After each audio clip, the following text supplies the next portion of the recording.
Assalamualaikum warahmatullahi wabarakatuh. Selamat pagi Sobat Baja sekalian. Kembali kita bertemu di podcast Kejaksaan Negeri Cilegon. Salam Baja.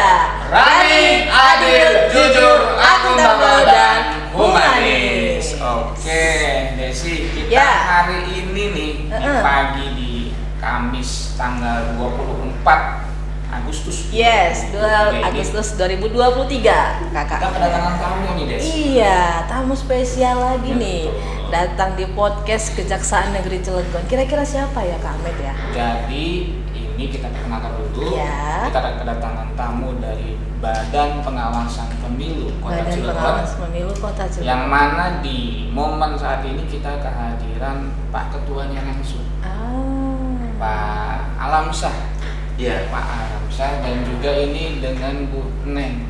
Bu Neng Nurbaiti. Selamat pagi Bapak, sama Ibu. Pak Ahmad dan Iya, selamat datang di podcast Kejaksaan Negeri Cilegon. Bapak dan Ibu adalah salah satu tamu yang beruntung ya, yang kami undang di podcast Kejaksaan Negeri Cilegon. Sebenarnya banyak tamu yang ngantri Pak yang mau kita undang ya.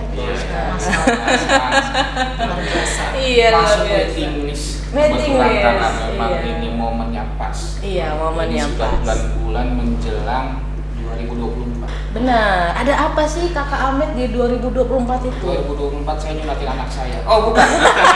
Salah, 2024 ada hajatan besar negara. Hajatan kita. besar. Mau nikah lagi bukan? Bukan. Oh, bukan. Cukup satu kali aja ya.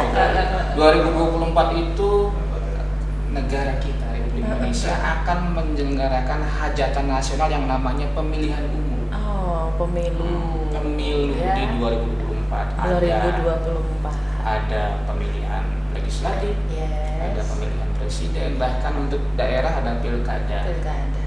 Untuk Itu memilih tahun calon depan itu ya Kakak? Tahun Ahmed? depan, Waduh, tapi- berarti pesta demokrasi ya kita ya. Makanya nih dengan tamu yang kita hadirkan ini kita mau mengorek sejauh mana sih peran Bawaslu ini dalam proses perjalanan hajatan nasional ini. Pemilu di tahun depan. Betul. Ya.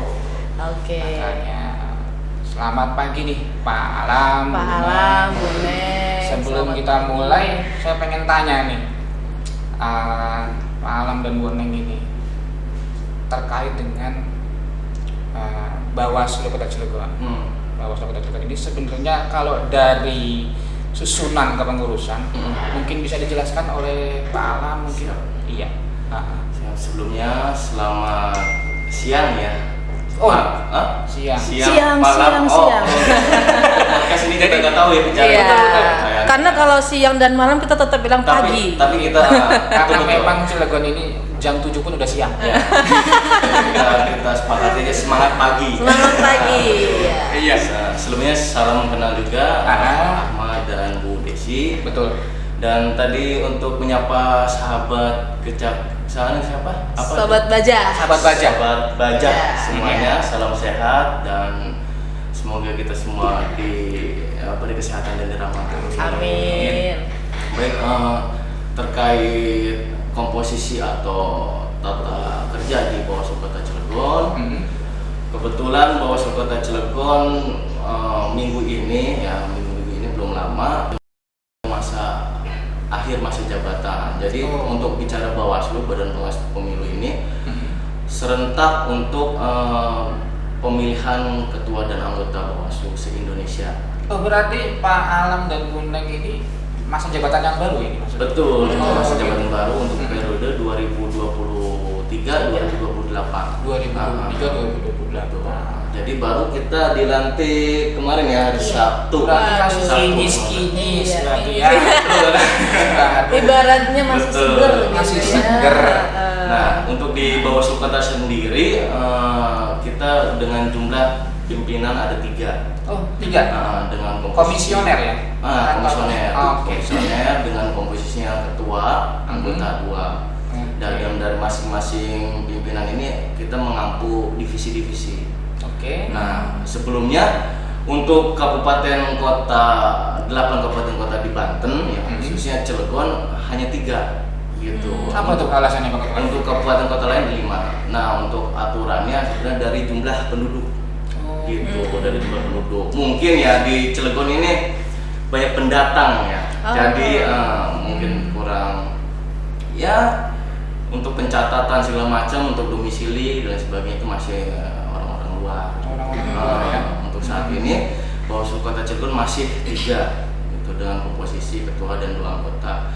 Nah, ketua sendiri sekaligus mengampu divisi SDMO dan Diklat, organisasi dan Diklat. Untuk anggota ada Bu Neng, mengampu divisi PPS, penanganan pelanggaran dan penyelesaian sengketa. Yang satu lagi ada Bu Subiah, beliau sedang Diklat di Bogor. Beliau di divisi HPPH atau Hukum, Pencegahan, Parmas, dan Humas. Nah, mungkin nanti kita juga akan buat podcast lagi sedang berjalan gitu. Nanti kita bergilir untuk undang lagi kita Pak. Betul. Undang-undangan aja. Nah, kita ini kan mitra ya, jadi nggak canggung lah kan mitra kita sama. Untuk selanjutnya di Bawaslu Kota Cilegon juga dibantu untuk kesekretariatan dengan koordinator sekretariat ada Pak Mukhlis dan ada juga staf PNS-nya, bendahara, dan di bawahnya staf kita ada 13 staf teknis, pelaksana, dan staf pendukung. Dan masing-masing sudah dibagi porsinya per divisi.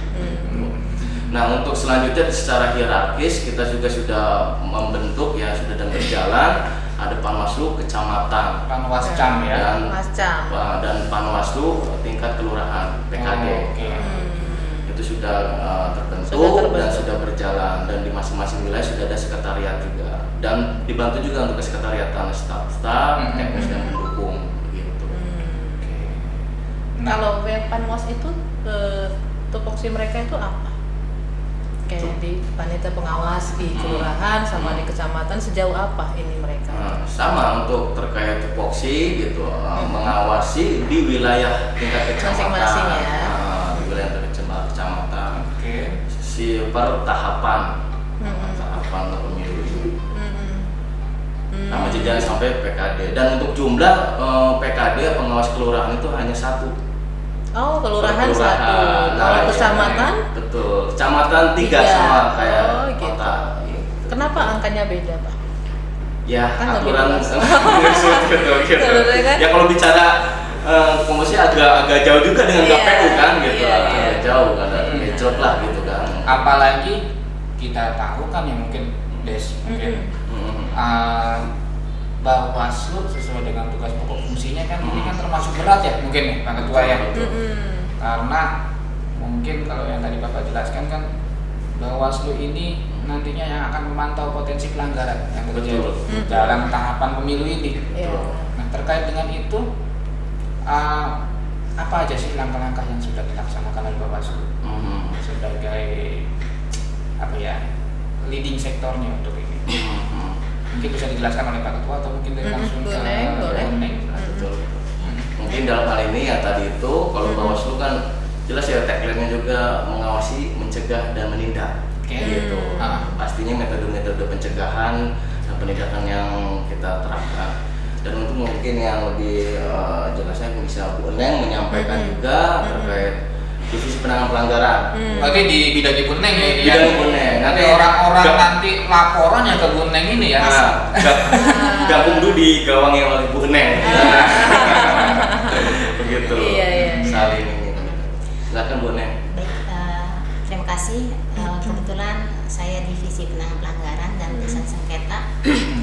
Terkait tugas Bawaslu dan jajarannya, karena kita hierarkis, kita sama saja.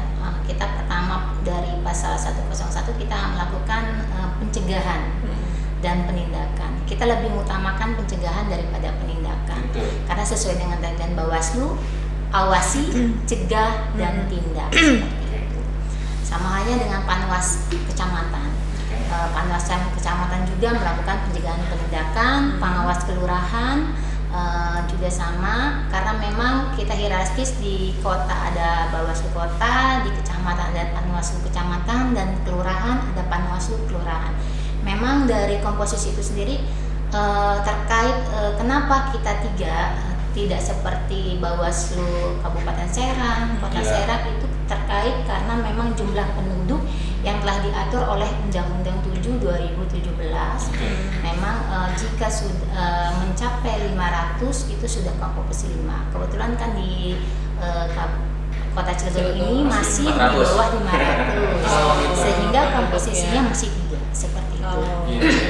Terkait apa saja yang sudah dilakukan Bawaslu dalam pencegahan, Bawaslu sudah melakukan pengawasan partisipatif ke berbagai basis, seperti yang kemarin sudah dilakukan oleh Bawaslu sebelumnya, yakni pengawasan partisipatif kepada guru-guru madrasah, pada majelis taklim, dan kami akan selanjutnya juga akan terus melanjutkan pengawasan partisipatif itu ke berbagai basis, seperti pemilih pemula. Itu kan pemilih pemula itu memang komposisinya besar ya untuk mencakup dalam hak pilih ya, Persentasenya? Kurang lebih 60%. Dari daftar pemilih ini? Iya. Jadi banyak ya berarti? Iya, lumayan. Jadi dari situ kita akan terus menggali pemilih pemula dan generasi Z ini ya, dari perguruan tinggi juga. Kita lakukan pengawasan partisipatif, terus kita juga bisa melakukan partisipasi kepada basis disabilitas, ya gitu. Nanti kita akan terus, karena kita ini masih baru, jadi tahapan itu kita mulai merangkai program-program kita, dan kita juga ada juga melakukan dengan cara pencegahan pengawasan melekat dalam setiap tahapan. Untuk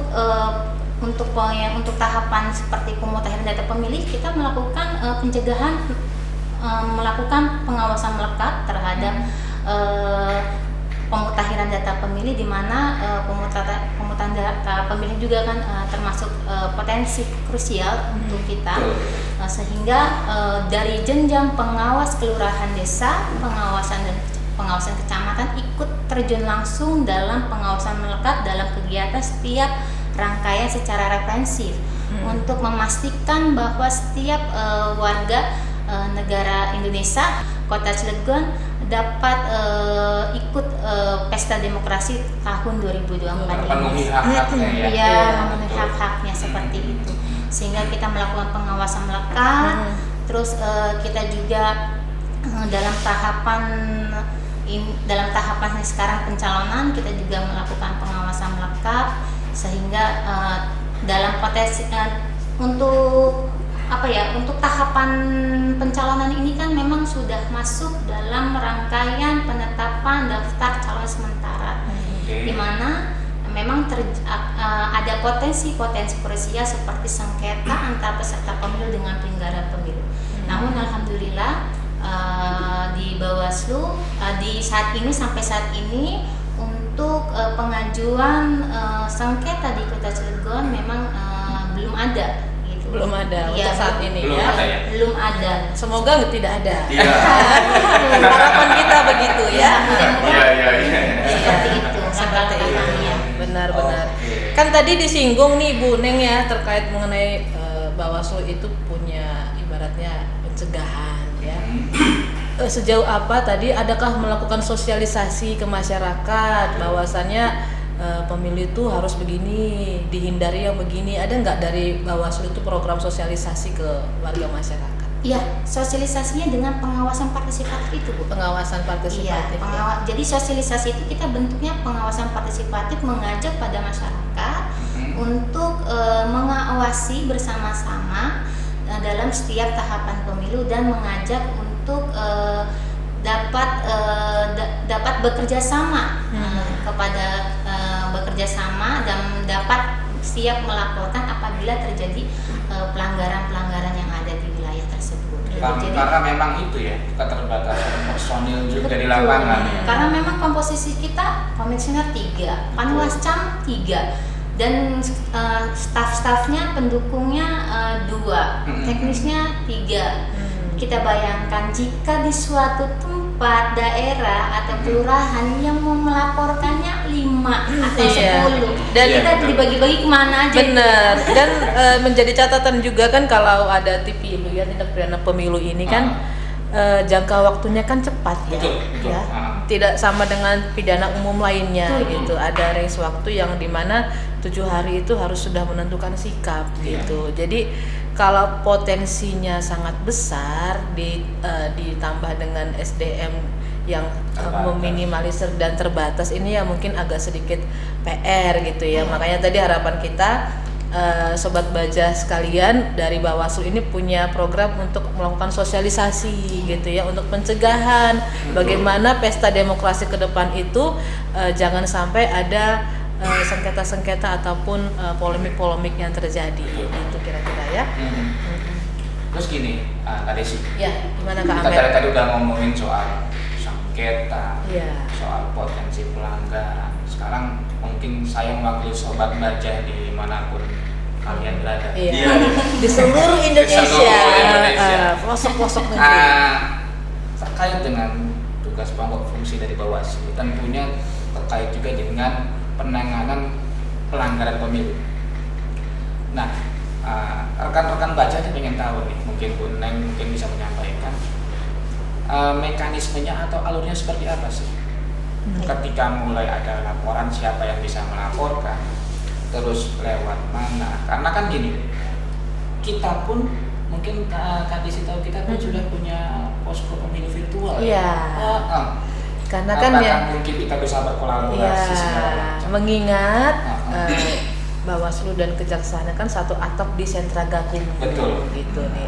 Jadi bagaimana nih Bu Neng bisa menyampaikan ke rekan-rekan Sobat Baja sekalian, siapa sih yang bisa melaporkan? Alurnya bagaimana? Tapi balik lagi ke Ahmed, bukan berarti kita mengajari untuk melaporkan ya. Tidak gitu. Kalau bisa ya diamanin dan damai gitu. Iya, Tapi aman dan kan damai. iya, tapi kan yang namanya pro dan kontra pasti ada. Selalu. Kita harus cari solusinya nih gitu. Mangga silakan mungkin Bu Neng. Baik, untuk pelapor siapa aja sih yang berhak melaporkan? Betul. Jadi ada 3 dalam Undang-Undang 7/2017 dan Perbawaslu 7 tahun 2022 yang mempunyai hak itu warga negara Indonesia yang mempunyai hak pilih. Oke. Jadi kalau warga NA, WNA itu nggak punya hak Pak Ahmad. Betul. Iya. Yang punya itu Iya. warga WNI gitu. Ya, WNI dan yang mempunyai hak pilih. WNI ya. yang mempunyai hak pilih. Iya. Jadi kalau ada anak bayi lapor dia nggak bisa pilih itu nggak bisa Itu diterima. nggak bisa goib Pak ya, bayi nggak bisa jalan Pak. Kecuali ucap baba. Oh iya. Masa. Terus Lanjut Bu, aduh saya potong Iya, lagi. Iya. Keduanya peserta pemilu. Ah. Ketiganya pemantau pemilu yang sudah terakreditasi. Oke. Seperti itu. Nah, dari laporan, jika ada laporan bisa melalui sigap lapor secara sigap lapor. Ya, di Bawaslu RI kita membuat Aplikasi ya? digital yakni sigap lapor Bawaslu. Bisa lewat aplikasi langsung, bisa datang langsung ke Bawaslu Kota Cilegon. Nanti kita sediakan tempatnya, tempat di mana untuk melaporkannya nanti sudah kita siapkan. Nah, setelah itu untuk pelapor bisa datang ke Bawaslu membawa berkas yakni sesuai syarat formil dan materialnya. Apa saja syarat formil materialnya? Yang pasti ada identitas pelapor. Siapa sih pelapornya kita harus tahu. Iya. Terus kedua identitas terlapor. Kita melapor tapi kok nggak tahu siapa orangnya. Iya. Kan harus ada syarat-syarat Iya. tersebut gitu. Terus ada yang namanya jangka waktu. Jadi pelapor itu ada punya jangka waktunya kadaluarsanya itu 7 hari sejak diketahui. Jadi syarat formilnya dan syarat materialnya juga ada bukti kan, ada uraian gitu seperti itu. Jadi harus memenuhi syarat formil dan materialnya. Setelah sudah memenuhi nanti ada staf kami di Bawaslu yang akan menerima dan mencatat serta memberikan tanda terima. Setelah itu Bawaslu akan melakukan rapat pleno untuk menentukan apakah syarat formil materialnya sudah terpenuhi atau belum. Jika sudah terpenuhi maka laporan tersebut terregister dan diberikan nomor register.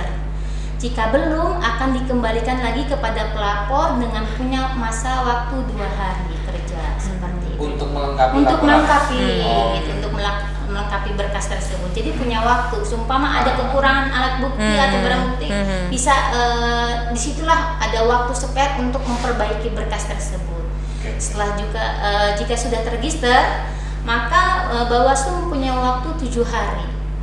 7 hari untuk melakukan pengkajian. Namun saat 7 hari itu masih membutuhkan alat bukti, maka ada undang-undang memberikan waktu 7 hari, sehingga dalam Undang-Undang 7 maksimal dalam penanganan pelanggaran mempunyai waktu 14 hari. 7 plus 7. 7 plus 7. Betul. 14. Dalam kajian itu kan terdapat klarifikasi ya Bu ya Pak ya. Klarifikasi, nanti pembuktian, terus setelah itu baru nanti setelah itu 7 hari 7 plus 7 kita melakukan rapat pleno. Setelah rapat pleno itu di situ ada hasil kajian apakah itu pelanggaran ataupun bukan pelanggaran. Jika pelanggaran, apa saja pelanggarannya, bisa ke kode etik, tindak pidana pemilu, dan pelanggaran administrasi. Jika bukan pelanggaran berarti tidak terbukti itu bukan pelanggaran. Memang masuk ke pelanggaran hukum lainnya. Bisa jadi pelanggaran administrasi atau apa gitu ya. Iya. Kalau untuk pelanggaran ada pelanggaran administrasi, tindak pidana pemilu, dan kode etik. Kalau bukan pelanggaran berarti memang bukan pelanggaran yang tidak terbukti dan masuk ke hukum lainnya seperti seumpama ASN, atau berarti kan masuknya kita rekomendasi kepada KSN seperti itu. Jadi gitu Sobat Baja Adiaksa ya. Jadi berarti ini ya Kak Desi ya.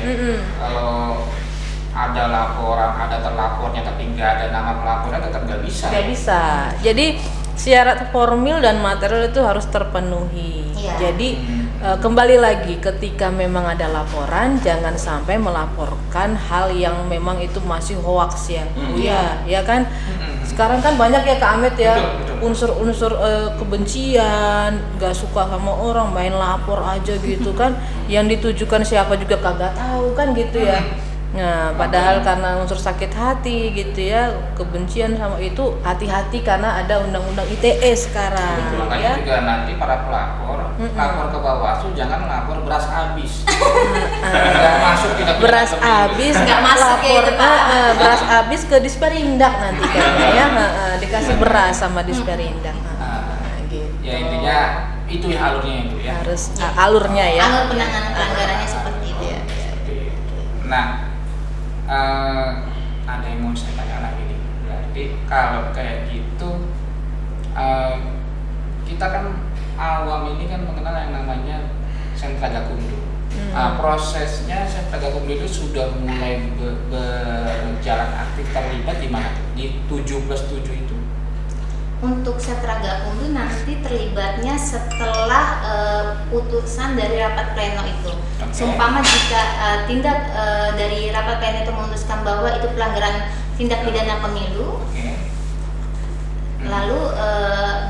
lalu diteruskan kepada sentra gakumdu seperti itu. Baik kejaksaan Jadi, atau kepolisian betul. ya. Kalau untuk tindak pidana pemilu kan memang sentra gakumdu.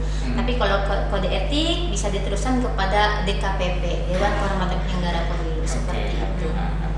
Berarti dari Bawaslu-nya sendiri punya kewenangan terlebih dahulu nih, pleno dulu Bu ya, Iya. sebelum untuk berkoordinasi dengan sentra gakumdu lainnya ya. Ya, peran serta kejaksaan dalam hal ini juga ini guys.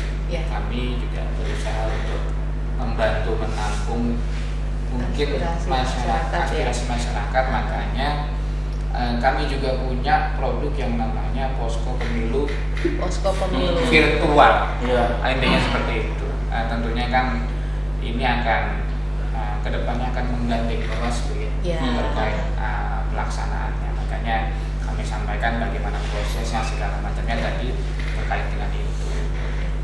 Mungkin terakhir nih tadi sih. Ya, Kak Amet. Kita mau tanya ke Bapak dan Ibu ini dari Bawaslu ini, harapan mereka apa sih? Ya. harapan ke depan untuk penyelenggaraan pesta Betul. demokrasi di tahun Betul. 2024. Tentunya apakah harapannya ya kalau bisa laporan sebanyak-banyaknya supaya atau seperti apa ya Pak Nggak?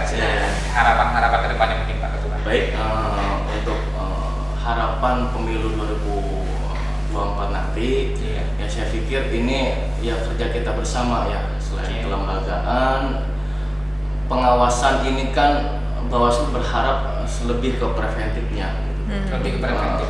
Sampai akar rumput, sehingga masyarakat pun sadar mana emang yang bisa dilakukan dan tidak. Oke. Jadi Bawaslu mengupayakan terus-menerus bahwa pencegahan ini kita harus maksimalkan. Pencegahan ya, Mas. Jadi pengawasan, pencapaian pengawasan ini bukan banyak laporan ini kan. Oh, gitu. Bawaslu kerja-kerja gitu. Iya. Pencegahan itu lebih diutamakan dulu nih kita nih. Iya. Pencegahan kan semoga berhasil ya, makanya kita juga butuh kerja-kerja dan mitra kelembagaan untuk saling menguatkan. Apalagi ini pengawasan ini kan sebenarnya di masyarakat yang harus sadar gitu kan, bahwasanya berdemokrasi dan lain sebagainya. Ya tetap kita upaya-upaya ke arah situ gitu. Dan semoga untuk para lembaga-lembaga juga ya saling juga, karena kan di sekarang udah lagi tahap DCS ya, lagi DCS sudah ditetapkan. Kita juga menghimbau untuk aparatur sipil negara agar ya saling menjaga netralitas. Karena sudah banyak simpang siur informasi yang masuk dan datang gitu ya kita juga menghimbau untuk ya bagaimana tetap jaga netralitas dan gitu tuh, karena bagaimanapun ya pemilu ini ya kita inginnya ya baiklah gitu kan, dengan tidak banyak kendala dan sebagainya. Walaupun ada ya tetap kita harus upaya untuk pencegahan gitu. Karena pemilu yang jujur, adil dan demokratis itu cita-cita kita semua ya. Betul. Apalagi ini kan pemilu ini di 14 Februari. Yang kita tahu semua kan ini hari kasih sayang. Ya kan? Ya kan berarti Harapan kami nanti Betul. coblos bukan menyelup ke itu. Betul. Coklat Kebetulan Iya. pimpinan kita di provinsi, Ketua Bawaslu Provinsi Banten, Pak Arif Faisal juga membuat buku pemilu kasih sayang. Nah, harapannya kan juga Buku dengan pemilu pemilu kasih kasih sayang itu sayang. juga ya Saling menyayangi ya. betul itu. Benar. Saling menyayangi dan Iya. cinta tanah air kan Iya, gitu. niat awalnya melapor Betul. udahlah saling menyayangi. Betul. Selain Ya kan? romantisan dengan Kayaknya pasangan. ada simbolis kenapa itu 14 Februari gitu ya. Kenapa dibikin tanggal segitu gitu Betul. Kak Ahmed? Mungkin Pak Ahmad yang lebih tahu Pencetus tanggal itu kenapa gitu? kenapa dikaitkan dengan hari kasih sayang. Harus saling menyayangi. Iya. Kalau Bu Neng gimana Bu? Coba. Harapan saya di pemilu 2024 ini di pemilu demokratis ini menghasilkan pemimpin yang berkualitas. Amin. Dan di situ kita juga melahirkan pemimpin yang pemimpin yang berkualitas, demokratis, demokrasi yang baik. Terus mengharapkan juga pemilu 2024 khususnya di Kota Cilegon berjalan dengan kondusif, Amin. aman, damai, tanpa ada kerusuhan, sehingga di Kota Cilegon ini menjadi ikon dalam setiap penyelenggaraan pemilu dengan yang kondusif dan aman dan damai itu. Amin. Karena politik secukupnya. Karena kita cuma berebutan di momen-momen pemilu aja. Setelah Iya. itu ya kita bersama-sama lagi. Iya, benar. Sama-sama makan beras dan Sama-sama. Betul. Bukan makan kertas lokal. Iya. Apalagi makan teman gitu ya. Iya. Oke, terima kasih Pak Alam sama Bu Neng sudah berkenan hadir memberikan informasi ke sobat Bajah Cilegon sekalian, sedikit menambah wawasan kita ya Betul. Kak Ahmed ya terkait mengenai kewenangan Bawaslu dan sejauh apa nanti dalam hal menyikapi kalau ada sengketa ya. Mudah-mudahan bisa jadi mungkin panduan Ya. ke depan bagaimana kita menyikapi pemilu ini, karena apa tadi sudah disampaikan tidak habis-habis Bawaslu mensosialisasikan terkait pencegahan apa-apa sih yang dilarang dalam proses penyelenggaraan pemilu ini sehingga tercipta pemilu yang demokratis. Benar. Mungkin cukup ya. Iya. Cukup mungkin informasi, sama kita mau mengingatkan juga kepada sobat baja sekalian ya, bahwasannya Kejaksaan Negeri Cilegon juga punya posko pemilu Kak Ahmed yang bisa diakses secara virtual. Di mana sih aksesnya? Nah, bisa join di Instagram Kejaksaan Negeri Cilegon, ada di link Web3. Nah, di situ nanti sobat sekalian bisa lihat folder-folder terkait laporan pengaduan, kemudian terkait pemilu itu bisa, dan juga ada folder buku saku pemilu Bisa di-download, download dan di-print dan dibaca. Nah, itu nanti bisa menambah wawasan juga. Karena salah satu inovasi dari ibu kita, Ibu Kepala Kejaksaan Itu Negeri bagian Cilegon, kami juga ya. membantu tugas pokok. Betul. Nah. Siap. Oke. Mungkin sekian sobat baja dari sekalian. kami. Terima kasih sekali lagi kami ucapkan Sama-sama, ke Ibu Pak Neng. Alam sama Bu Neng. Demikian sobat baja sekalian, bincang-bincang kita pada pagi hari ini. Semoga informasi yang kami sajikan bisa bermanfaat untuk sobat baja. Kami undur diri, pamit dulu. Wassalamualaikum warahmatullahi wabarakatuh. Salam Salam baja, berani, adil, jujur.